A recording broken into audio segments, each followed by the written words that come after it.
So Psalm 84 verse 10 is one of my favorite verses.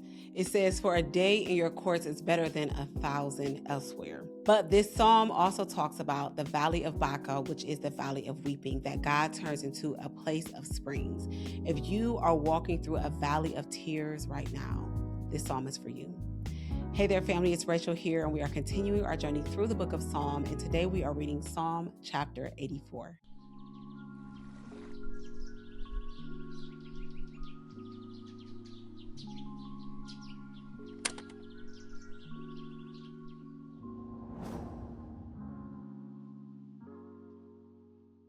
All right, so Psalm 84 expresses deep longing for God's dwelling place, celebrating the joy of pilgrimage to the Temple of Jerusalem. References to travelers passing through the Valley of Baca suggest the difficult journey worshipers undertook to participate in these festival gatherings. Let's go ahead and read Psalm 84 together right now. How lovely is your dwelling place, O Lord of heaven's armies. I long, yes, I faint with longing to enter the courts of the Lord. With my whole being, body, and soul, I will shout joyfully to the living God. Even the sparrow finds a home, and the swallow builds her nest and raises her young at a place near your altar. O Lord of heaven's armies, my King and my God, what joy for those who can live in your house, always singing your praises. What joy for those whose strength comes from the Lord, who have set their minds on a pilgrimage to Jerusalem. When they walk through the valley of weeping, it will become a place of refreshing springs. The autumn rains will clothe it with blessings. They will continue to grow stronger, and each of them will appear before God in Jerusalem. O Lord God of heaven's armies, hear my prayer. Listen, O God of Jacob. O God, look with favor upon the King, our shield. Show favor to the one you have anointed. A single day in your courts is better than 1,000 anywhere else. I would rather be a gatekeeper in the house of the Lord than live the good life in the homes of the wicked. For the Lord God is our sun and our shield. He gives us grace and glory. The Lord will withhold no good thing for those who will do what is right. O Lord of heaven's armies, what joy for those who trust you. I don't even know where to begin with this psalm when it comes to things that I would want to point out to you. And I actually don't think I'm going to. I think I'm going to have you share with me which of the verses in Psalm 84 really allows you to experience God in a deeper way. What verse are you going to meditate on today as you are writing out Psalm 84, listening to it and rereading it? I want to know that because there's so much for us to unpack with this, but I want it to be something personal that God reveals to you.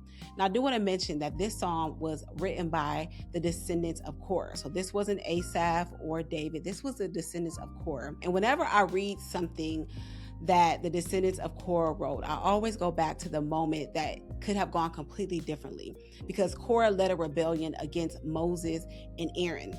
And with that rebellion, so many were killed. And Kora himself was actually killed, but his descendants survived. So this is a beautiful reflection of what happens when we choose to focus our attention on God rather than allowing things that have happened in the past to shape how we are going to respond to situations, right? So we get to see what it looks like for someone to represent God well, even though the people that went before them may not have done such a great job. So this is one of those moments. This specific psalm is so powerful. It was written by a group of people whose ancestors rebelled against God. Wow, that's something to think about. All right, you know what time it is? It is time for today's Daily Seed. Pilgrimage was central to Israel's communal life, making the journey to going to worship reinforce unity and dependence on God. This psalm's imagery of sparrows finding a home near the altar emphasizes the temple as a place of belonging and spiritual refuge. This longing for God's presence later shapes exile literature, where physical access to the sanctuary becomes impossible. Psalm 84 helps us see that desire for God's presence can sustain faith even during seasons of hardship and transition. So let me ask you this question. How can you or how do you focus on God's presence rather than the challenges of your present when you are walking through something? Let's talk about that in the comments. Listen, I know your days are nonstop, and sometimes your faith just feels tested. You want a real relationship with God, but you need a space where you can actually ask questions and get those answers that you've been pursuing.